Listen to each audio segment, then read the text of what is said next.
All right, so day 2, guys. We're out here talking about shutter speed.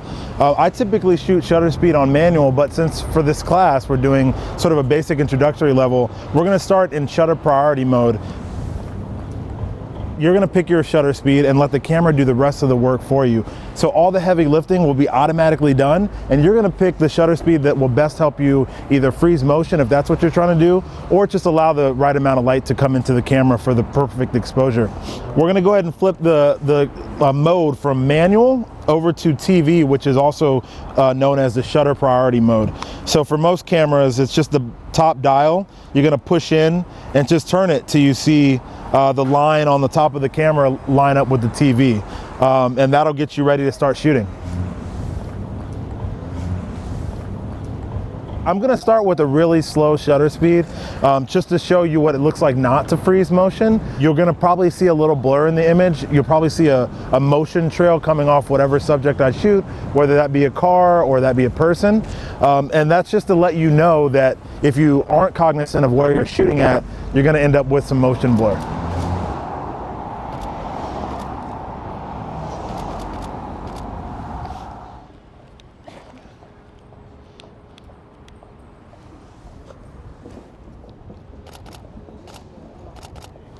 So I just did 2 new exposures. I shot a couple frames at 1/500, which is sort of in that grayish area of where you can start freezing motion.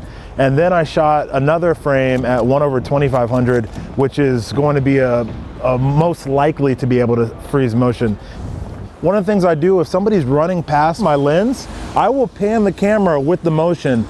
That just helps add to the ability for the shutter to freeze the motion.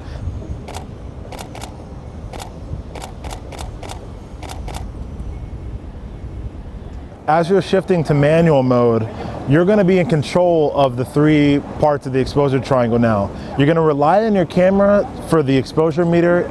So when you look through the lens, it's going to give you an idea of whether you're a little too dark, a little too light. So you're going to still use that, but everything else is going to be you. You're the computer now. So you have your aperture, shutter speed, and ISO that you need to contend with. And what I like to do as a good tip for people beginning with manual mode is I like to decide which of the 3 things are more important to me as I shoot.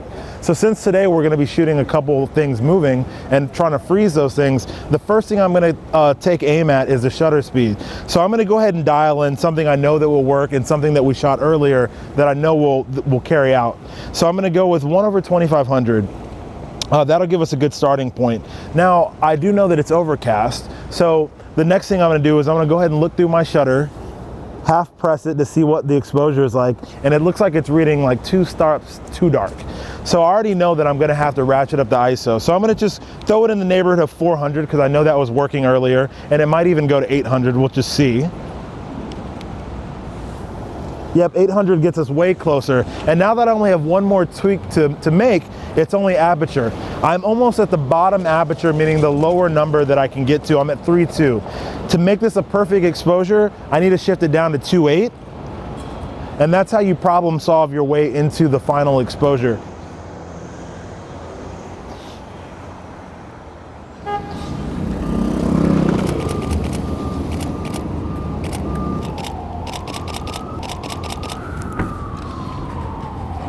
One thing I did try on manual, which is something that some people try when they're shooting, say, NASCAR races or something like that, is they purposely drag their shutter, meaning they use a slow shutter speed in order to freeze the motion of one particular subject while blurring everything else in the motion. And this is where that sort of panning thing that I talked about in the other part of the video will come into play.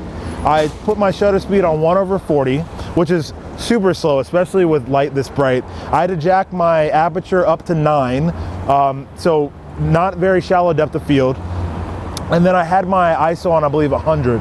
And I picked a bicycle that was moving at a decent speed, and instead of just shooting him from a stationary point with the lens, I decided to pick him and then pan with him.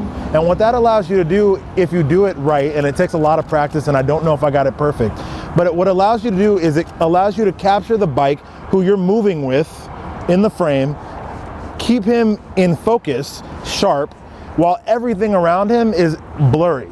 That's just one little fun trick you can play with. might not be the best for any of your photography, but it could be a fun thing to do if you happen to shoot a car race or a cyclist race or just something fun like that.